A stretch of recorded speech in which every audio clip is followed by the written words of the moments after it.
All right, Doug Flynn, Flynn Zito Capital Management. So everyone else is going to talk, we might too, about Tom Tillis, he's going to hold it up, or whether he's Trump's puppet and all of that kind of thing. But I played you a boring policy soundbite. Why? Because I do actually think that's important. This guy, Kevin Warsh, has been around a long time. He's actually young, in his mid-50s, but he's been around for a long time, and he has these thoughts about things.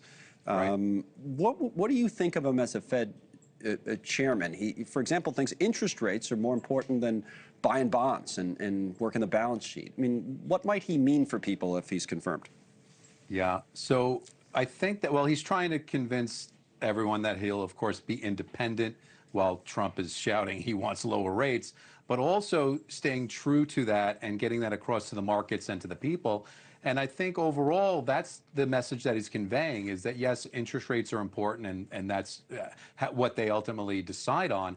But the balance sheet issue did get lost a lot of places. So I'm glad you brought it up, because it's part of the reason why he left the Fed in the first place in 2011, I think, because he was disenchanted with how much the Fed had purchased all of these bonds. And so they did it in the crisis, right? They did it in '08, but then they did it again in COVID, and they just kept adding to it. They all, you know. That's the problem. They didn't unravel that, and they still haven't entirely. And he's saying we need to unravel that. So they've gotten too much control, too big for their britches, if you will. Let's get it back down to what they should be focused on. So I think there's a lot of people who are for that. And now whether or not everyone believes he'll be independent and he'll get that vote across. And even if he does, he still has to convince everybody when it comes to lowering rates, if in fact he's going to do it, because you are fighting this sort of with the Iran thing, whether inflation is going to stay a little higher for longer. So, you know, you have to bake all that in with what's going to happen. And then one of the reasons, actually, because you and I have talked about this, you know that it's like a thing that I think is important. We go over it over and over again, is that the people that are doing better in this country are the ones that own the assets.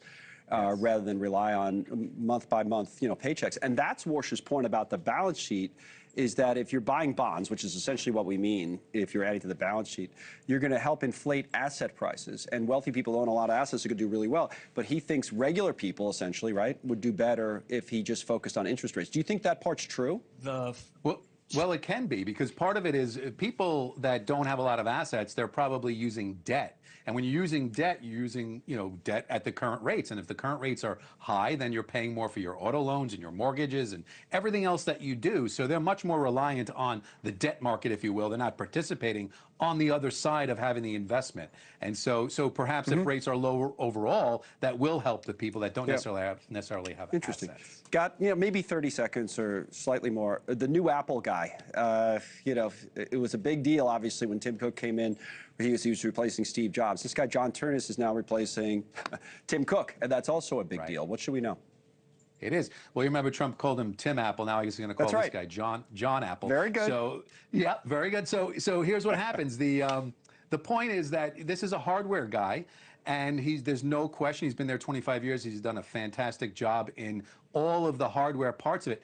But we're living in sort of a software and AI world right now. So this is the question. He's the safe choice. They're not picking some flashy guy from outside of Apple. It's an insider guy. He's got a great track record, but it's really, we don't know if it's going to translate into the software and AI part, because Siri is really way behind, and they promised it was going to come out and be a big improvement. It hasn't yet. He's got some work to do to prove it, so we'll see what happens. Thank you, Doug. As always, closing bell just ring.